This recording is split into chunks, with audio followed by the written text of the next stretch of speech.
Thanks. You really got my name right. That was great. Oh, I don't know how you did that. With the I don't either. So I normally don't get them right. Yeah. Hi, Zach Mazzara, Rhode Island Working Families Party.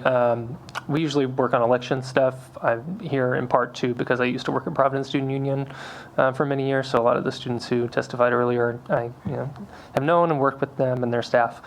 I wrote a bunch of stuff. People have already said a lot of these things. So in the 10 or so years that I was working alongside students in Providence, you get to talk to principals and such also. And a thing that came out a lot from them was it's not necessarily the SRO that we're looking for, it's another person in the school.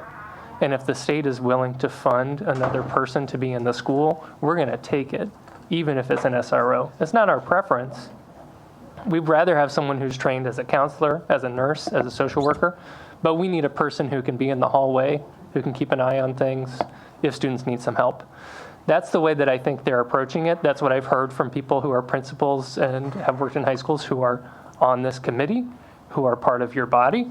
And I think what we're arguing is if you're going to fund a person, fund someone who has all the training that we need and not just someone who is a body who is there with a gun. Why SROs then? Well, we don't really know. We don't have the data. You did great work this session to get us on progress for that. When we looked up these initial stats, I had to FOIA the Providence Police Department to see what the history of arrests in schools was by school resource officers, because that stuff wasn't public. Hopefully you're going to make that happen based on what you did this year. They also, as we asked the Providence School Department a few years ago, they don't have job descriptions. So this training, the qualifications were not specific. It was the lead at the Providence Police Department saying, hey, who wants to do this? You seem like you're good with kids. Go for it. If they're not going to have a job description, we don't think that's the right role. And if they do have a job description, when you list out those things, we think one of them will be, good with kids and trained to be working with young people. Well, that's a guidance counselor. They should be doing that.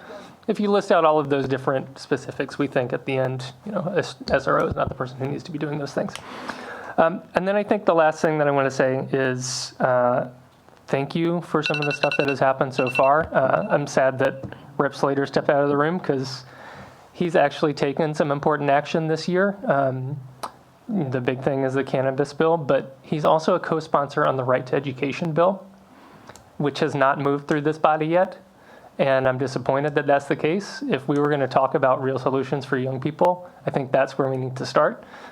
So there's some good stuff that's on the table in front of you. There's that. There's funding school counselors and nurses and such. I hope that stuff moves, and I think you should listen to folks about not moving this one. Thanks. Thank you for your testimony, sir. We appreciate it. Yes, sir.